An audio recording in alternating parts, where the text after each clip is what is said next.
misericórdia, né? A gente diz pelo Espírito, né? Sendo direcionado pelo Senhor. Eu queria compartilhar uma palavra com os irmãos, que até sábado passado, aliás, quarta-feira passada a gente tocou nesse assunto lá, o irmão Antônio, então, puxa, irmão, a gente precisava de repente ter uma reunião a esse respeito, porque até pouquíssimas vezes a gente tocou nesse assunto, algumas vezes na comunhão, compartilhando uma palavra, a gente até fala um pouquinho a esse respeito, mas não de uma maneira assim meia mais centrada nesse alvo, né? Que seria a questão da mesa e a ceia do Senhor. Não que nós hoje vamos ter o símbolo ali colocado, né? Na mesa, como o pão e o cálice, né? Mas nós compartilhamos uma palavra para nós vermos realmente a realidade dessa questão da mesa e a ceia do Senhor. Por que a Bíblia fala a mesa e a ceia do Senhor? A Bíblia sequer fala de Santa Ceia, como nós temos o costume e a tradição de falar a Santa Ceia, né? Não, isso foi criado, né? Foi acrescentado uma palavrinha a mais a qual não existe, né? Esse é uma pitadinha de fermento. Fermento é a doutrina do homem, do fariseu, a doutrina do homem, né? Então a Bíblia fala, ela fala partir do pão, mesa e ceia do Senhor, né? Mas o que realmente Deus, qual é a realidade do partir do pão? Qual é a realidade da mesa, da ceia do Senhor, né? Porque nós temos no nosso conceito uma tradição que se nós tocarmos no cálice e comermos o pão, vai estar bom para Deus. Aquilo ali vai fazer algo por mim. Não vai, irmão. Jamais vai fazer algo por nós, né? Aquilo ali não se transforma no momento que nós participamos realmente no corpo e no sangue de Jesus, como nós temos um conceito tradicional, né? Muitas vezes, né? Aquilo ali nada mais é que um símbolo de uma realidade que realmente Deus precisa que nós tenhamos, né? É uma coisa impressionante, irmãos, quando Paulo fala esses aspectos da mesa e ceia do Senhor, ele fala, se os irmãos olharem, é estritamente para a igreja em Corinto. Por que isso na igreja em Corinto? Por que o Paulo não falou para os Filipenses, aos Efésios, tantos outros? Ele não tocou nesse assunto de uma maneira específica. Porque em Corinto existia uma condição a qual nós estamos hoje vivendo. Terrível, terrível. Então ele disse assim, olha, aí ele começou realmente a esmiuçar esse assunto para os irmãos lá, né? Amém? Então vamos fazer um minutinho de oração, depois vamos lermos alguns versículos e o Senhor nos conceder sua graça e a gente possa assim, compartilhar uma palavra com os irmãos, uma palavra realmente que nós possamos realmente até praticarmos o partir do pão com a mesa e o símbolo ali, mas principalmente a realidade que Deus quer dessa mesa e a ceia do Senhor. O verdadeiro sentido do que é partir o pão. Amém. Isso aqui é uma reunião mesmo, sem o cálice e o pão como símbolo, isso aqui é uma mesa. O que é uma mesa? Mesa eu sento para quê? Para comer. Senhor. Mesa eu sento para comer. Então mesa simboliza uma necessidade de alimento. E nós sabemos que claramente quem é o nosso alimento, que é a nossa verdadeira comida, a nossa verdadeira bebida, né? Jesus é o Senhor. Jesus na festa do Pentecostes, aliás, no tabernáculo lá em João capítulo 7, né? O Senhor é João, né? Vamos fazer Senhor Jesus só para dizer. O Senhor, só para nós fazermos a oração, só vamos ler isso aqui. João 7, 37 a 39, só vamos ler isso aqui, vamos fazer um minutinho de oração. Senhor, nos concede a sua graça. João 7, 37 ao 39, essa festa aqui, irmão,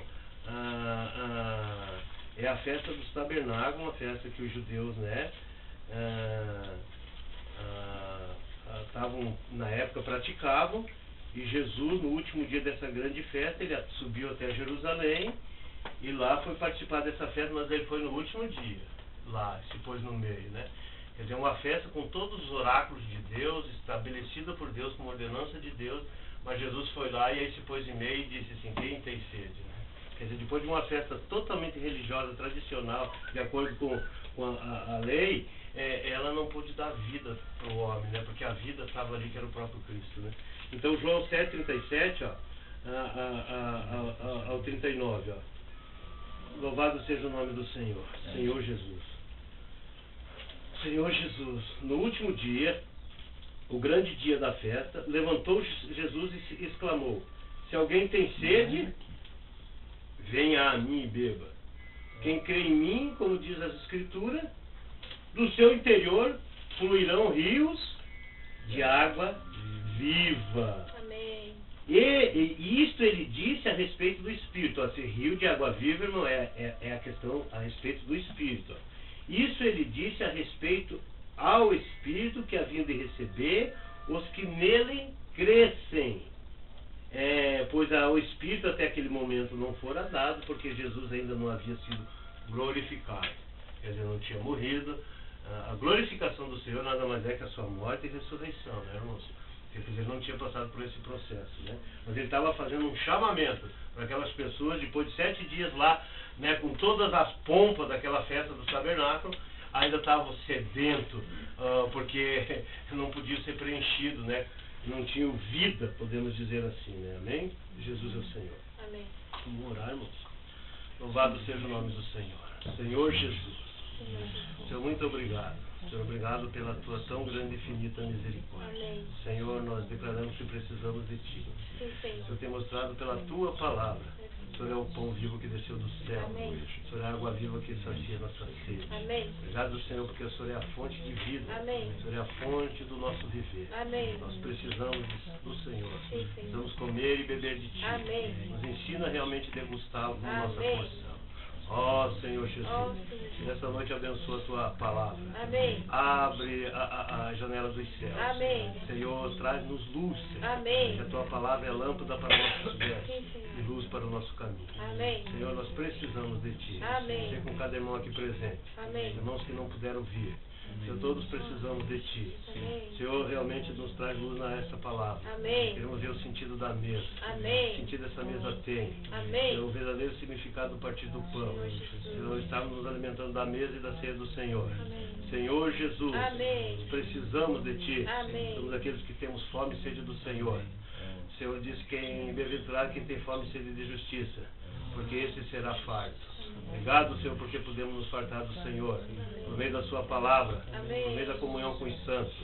Senhor Jesus, edifica a tua igreja aqui nesta noite, Amém. nos leva por essas veredas da tua justiça, sermos edificados para o teu propósito, para que possamos, juntamente com os irmãos, cooperar no estabelecimento do teu reino hoje na terra, Amém. para que venha a manifestação dele, Amém. e assim possamos fazer parte com todos aqueles que realmente amam a vinda do Senhor. Amém. Senhor Jesus, Amém. amarra teu inimigo Satanás, Sim, amém. repreende todos os demônios, Senhor, todos os espíritos imundos. Amém. Eu preparo um ambiente e a esfera aqui para essa comunhão. Amém. Senhor, se faz presente no nosso meio. Amém. Esta é a tua palavra. Sim, Senhor. Que onde 2 ou 3 estivessem reunidos, em seu nome ali o Senhor estaria. Amém. Senhor, cremos que além do Senhor estar no nosso espírito, o Senhor também pela sua onipresença está no nosso meio. Amém. Obrigado, Senhor. Amém. Tudo que o Senhor realizou no passado por nós, Nossa. o Senhor está realizando hoje, Amém. o Senhor nos edificando, Amém. levando-nos à verdadeira glorificação. Amém. Senhor Jesus, amamos a Ti, Amém. a Tua igreja, também a Tua segunda vinda. Amém. Declaramos que Tu és o Senhor. Amém. Amém e amém. Amém. Graças a Deus. Oh, Senhor. Jesus é o Senhor. Amém. Irmãos, abra a Bíblia em Atos 2. Vamos ver o início da igreja lá, a igreja lá em Jerusalém. Isso aqui é muito rico. E realmente mostra para nós uns princípios aqui. Atos 2 e depois Atos 20, 7 e 11. 7 e o versículo 11. Também está mostrando essa questão aqui, do partir do pão. Então, Atos 2 e o versículo 42. Até o 46. Bom, nós lemos não, até o 47. Vamos ler. O 42 ao 47. Essa porçãozinha aqui, né? Como viviam os cristãos na época, né, irmãos? Como que eles tinham uma experiência assim tão genuína com o Senhor, tão real com o Senhor, que ela foi especificada nessa palavra, sabe, que eles tinham tudo em comum, irmão.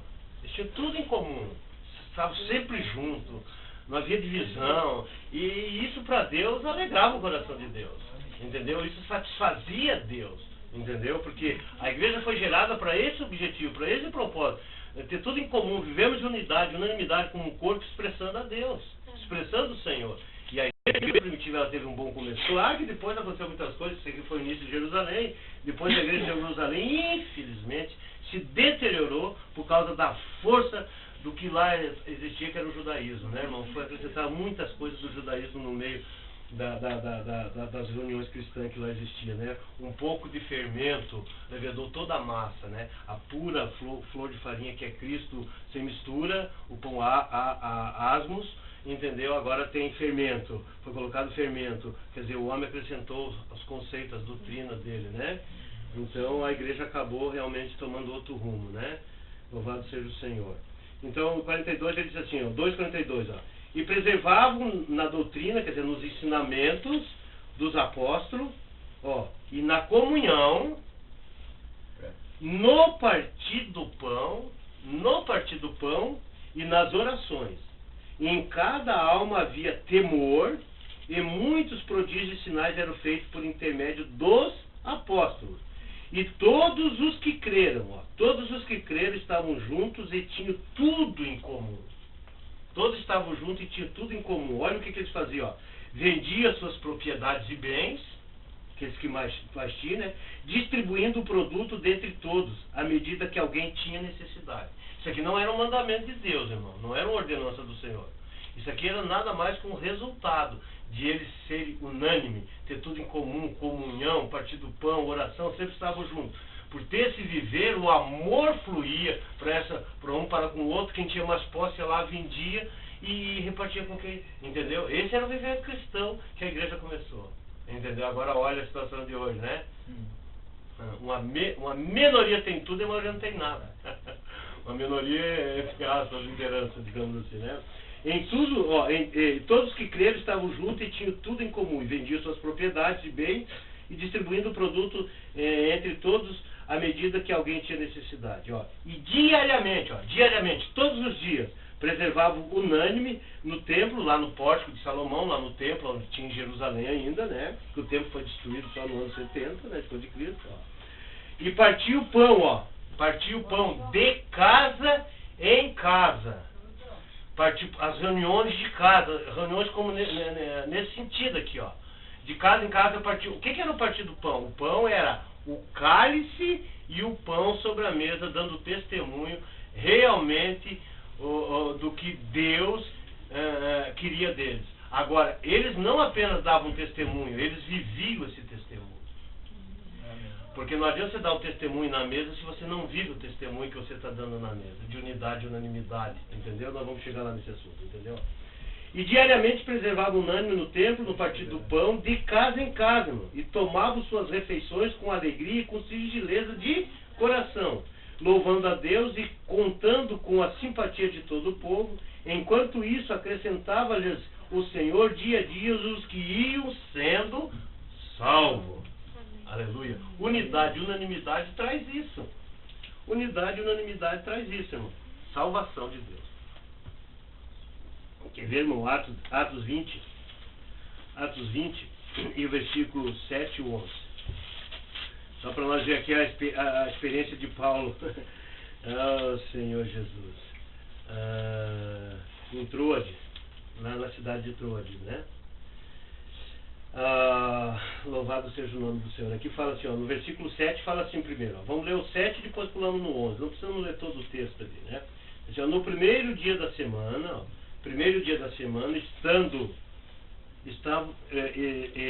estando nós reunidos, a fim do quê?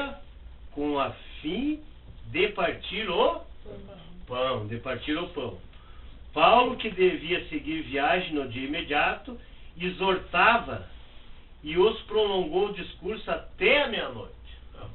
Agora ele é de tiro muito longo, né? Mas olha, depois se você ler que depois é até a meia-noite, depois ele ainda acrescentou até amanhecer do dia essa reunião. Foi até amanhecer do dia, né? E agora, ó, no versículo 11, ó. Depois ali o que é que aconteceu? Vamos ler tudo para nós entender aqui o que aconteceu nessa reunião lá. E havia, no versículo 8, ó, havia muitas lâmpadas no cenáculo onde eles estavam reunidos. Um jovem chamado Eutico, que estava sentado numa janela, adormecendo profundamente durante o prolongado discurso de Paulo, vencido pelo sono, caiu do terceiro andar abaixo e foi levantado morto. Descendo, porém, Paulo, inclinou sobre ele e abraçando e disse: não vos perturbeis, que a vida está nele. Subindo de novo, voltou para a reunião, partiu o pão, a Santa Ceia. A Santa Ceia, no conceito nosso, né, que é a ceia do Senhor, a mesa do Senhor, ali o símbolo, e comeu, e ainda falou largamente até o romper da alva, e assim partiu. E então conduziram o vivo rapaz e sentiram grandemente confortados. Amém? Essa aqui era uma reunião em Troade. O Atos 2 era uma reunião da igreja em Jerusalém. Aqui era na cidade de Troade, a igreja em Troade. Entendeu, irmão? E Paulo era graças ao Senhor. Então, de casa em casa, onde eles faziam reuniões, partiam o pão. Mas por que eles partiam o pão? Tinha mesa, a ceia do Senhor. Porque, na verdade, eles estavam dando testemunho, porque eles viviam aquilo. Eles viviam a unidade, a unanimidade, não havia divisão. Por exemplo, quando nós chegamos na igreja em Corinto, que Paulo fala especificamente no capítulo 10, no capítulo 11, sobre a mesa e a ceia do Senhor, todo o capítulo 10 e o capítulo 11, ele falando para a igreja em Corinto, mas todos nós sabemos que o foco da igreja em Corinto, irmão, por que foi escrito? Por causa da situação que lá se encontravam os irmãos. Uma situação que ela é semelhante à nossa nos dias atuais. Cada qual é brasa para o seu assado. O assado do André é que fique cru, o meu tanto assado tá bom. Porque havia divisão. Havia divisão. Então essa divisão que havia lá, quando Paulo escreve o capítulo 1, ele disse assim: acaso está Cristo dividido?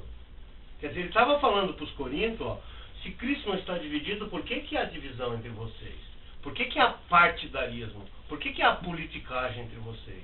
Entendeu? O grupo do Paulo, o grupo do Apolo, o grupo do Pedro, o grupo de Cristo. Né? Até o grupo de Cristo. Esquece, era o pior, né? O grupo de Cristo era o pior. Né? Porque o grupo de Cristo, eles tinham visto algo um pouquinho mais. Que não foi Paulo que morreu por eles. Que, né, que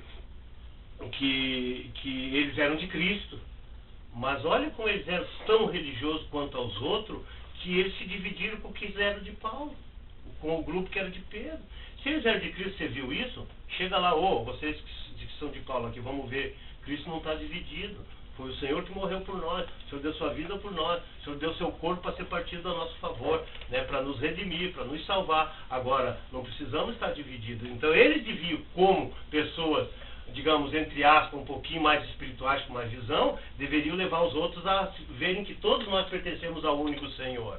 Entendeu? Esses podemos dizer que é aquele servo de Lucas 12:48, né? Soube, mas não se aprontou. É digno de muitos açoites, né? Levaria mais açoites que aqueles ainda que não, né? Entendeu? Então, aí, se a igreja não está dividida, Cristo é um, e eles todos divididos, e ao reunir para partir o pão, para participar da mesa e a ceia do Senhor, eles estavam juntos. Então aí que vem a questão do pecado. E isso diante de Deus foi tão severo que esses irmãos na época, eles pecaram para a morte. Pecaram para a morte. Entendeu? E se você ler todo o contexto ali, todo o texto, você vai ver que aos olhos de Paulo ele considerou esse viver dos irmãos como um viver de idolatria. Tanto que ele diz assim, fugivos da idolatria. Ele não começa dizendo, vamos partir o pão assim, assado, fazendo que o Senhor, lembrar o que o Senhor fez por nós e tal. Ele disse assim, fugimos da idolatria. Porque o viver desses irmãos era um viver puro de idólatra. A preferências, entendeu? Divisão. Quer ver? Vamos ler lá, irmãos, por favor. Vamos lá em 1 Coríntios. Louvado seja o nome do Senhor. 1 Coríntios. Vamos primeiro ler o capítulo 10. 10.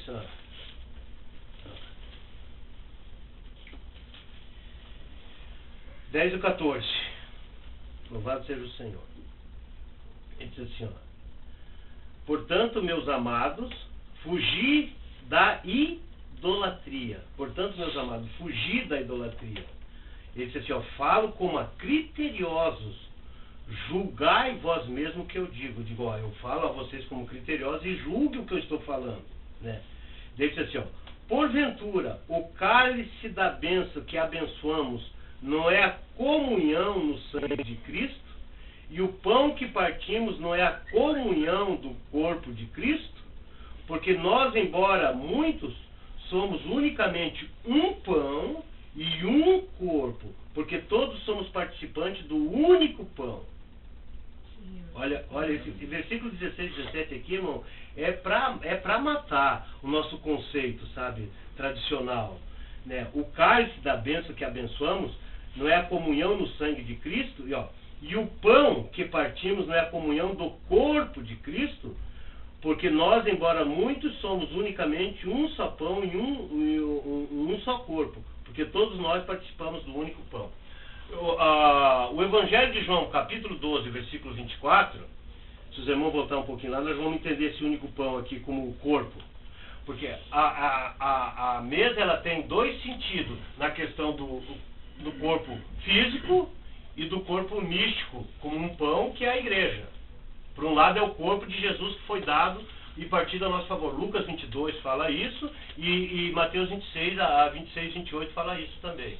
Entendeu? Quando ele partiu o pão e tendo dado graça, partiu e disse: este é meu corpo que é dado por vós. Que estava referindo-se ao que ele ia fazer por nós na cruz. Entendeu? Mateus, Lucas e Mateus fala isso.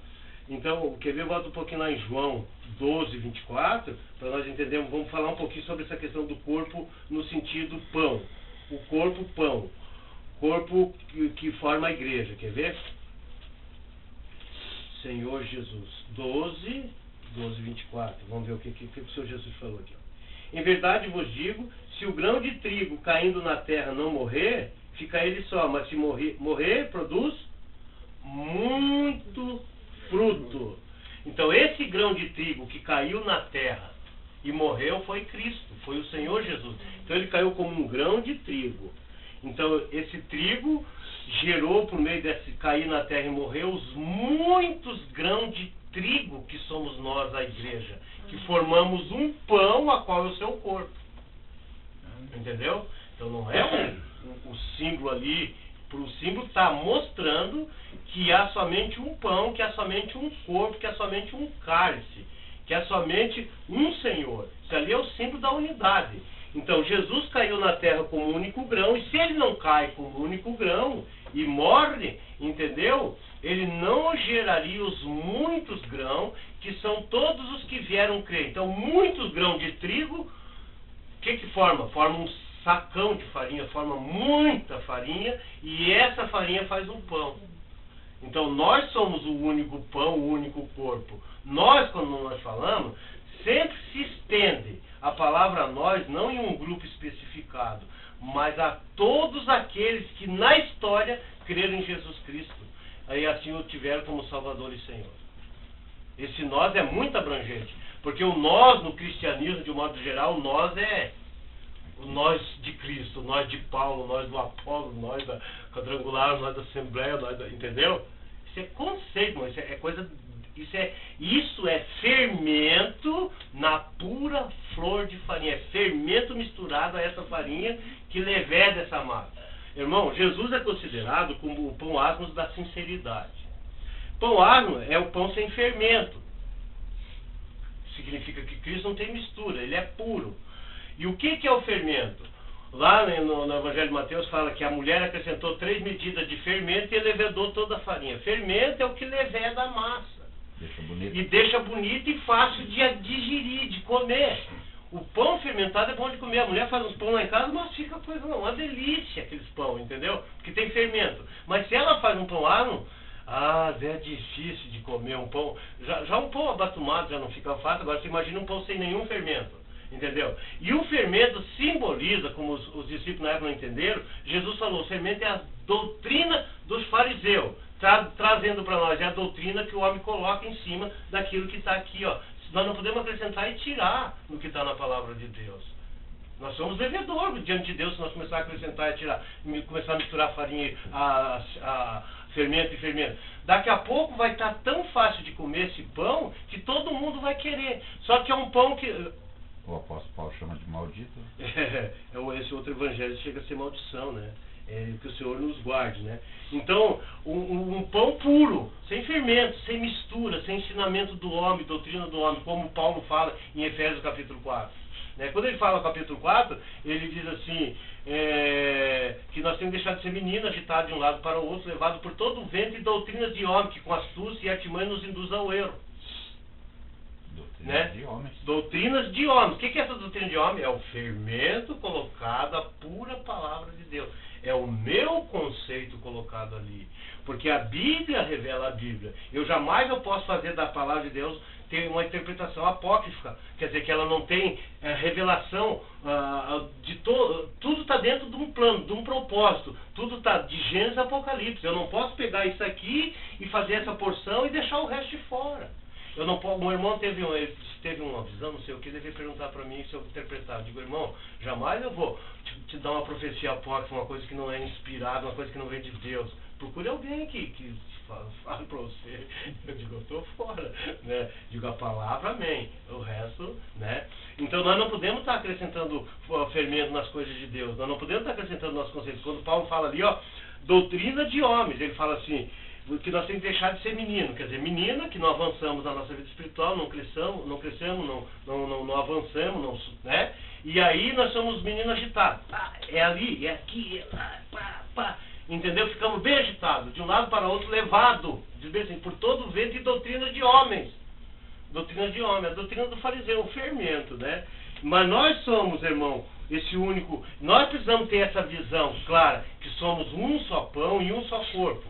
Aí quando você tem o símbolo na mesa, você realmente tem a visão, você está discernindo o corpo de Cristo no sentido pão como corpo à igreja.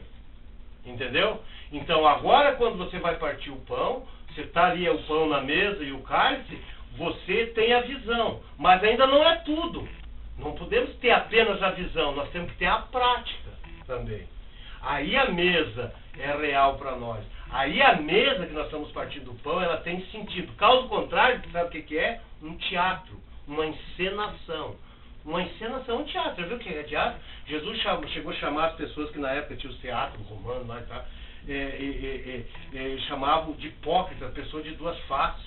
Hipócrita é um cara normal, depois uma outra cara que é uma máscara. Esses são os hipócritas, né?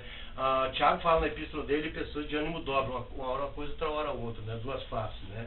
Senhor Jesus. Então nós somos o único pão. Então Paulo escreveu isso aos coríntios, porque os coríntios parece que não estavam entendendo que eles eram o único pão, um só corpo. Que não havia o corpo Paulo, o corpo Pedro, o corpo João, o corpo Cristo ali, né?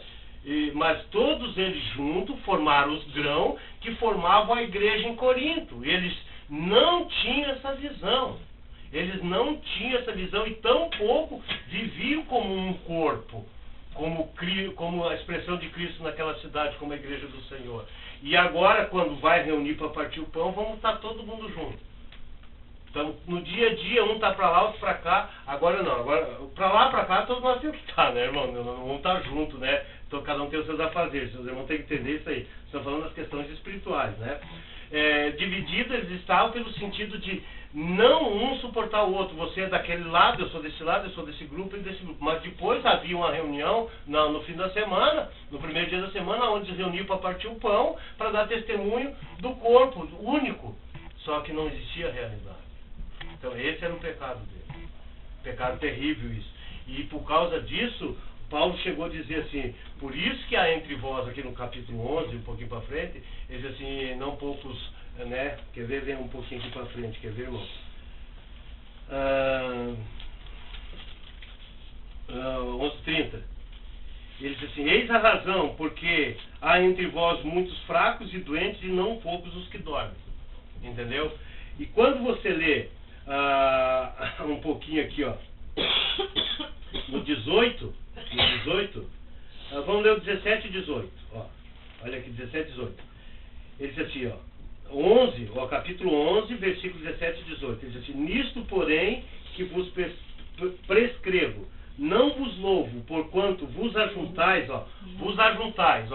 Lembra que eles estavam todos divididos, para lá, para cá e para lá. Agora aqui, ó, quando eles ajuntavam para reunir, para participar da mesa. O que é João? 1 Coríntios 11, 17 e 18.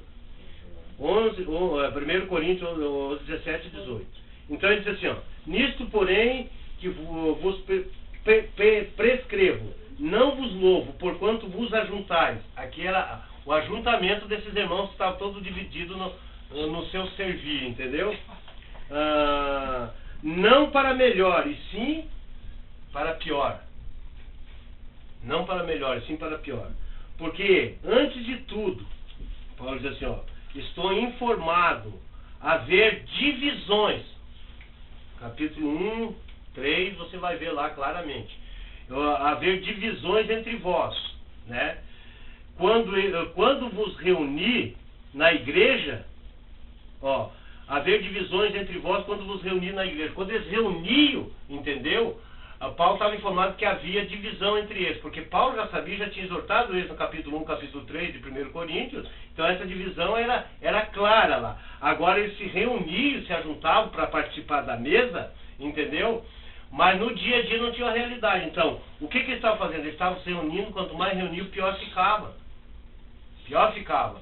Porque eu estou com a mesa apenas como um teatro e uma encenação. Então ele fala assim, ó,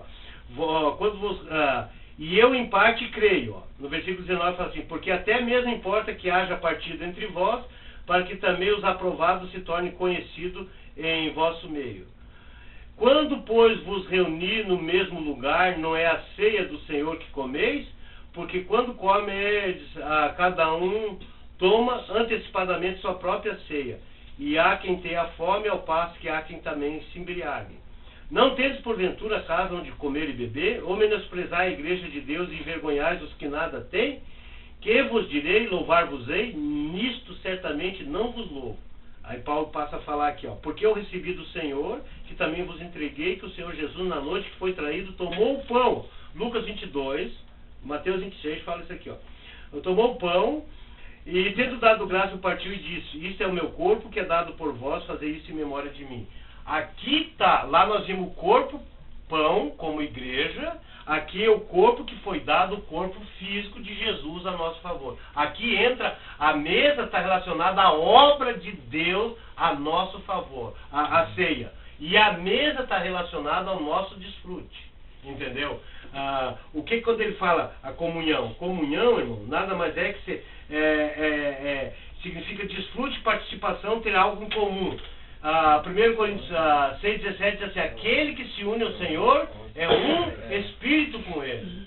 1 Coríntios 6,17, aquele que se une é um espírito com ele. Então comunhão significa agora nós temos desfrute pleno do Senhor, entendeu? Nós desfrutamos do Senhor. Então quando ele fala da ceia, aqui está relacionado realmente o que o Senhor fez a nosso favor. Então aqui mostra por um lado o desfrute que nós temos, né, através dessa comunhão com Cristo no nosso dia a dia. Estamos desfrutando do corpo e o sangue no nosso dia a dia, que é uma experiência de contato real com o Senhor, entendeu? E essa mesa que também se chama Ceia do Senhor, estamos lembrando que o corpo de Jesus foi feito o quê por nós?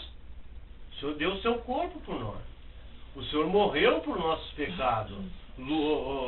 Quer ver, irmãos? Abra aqui, quer ver? 1 Mateus 26, 26, ó. Mateus 26, 26, ó.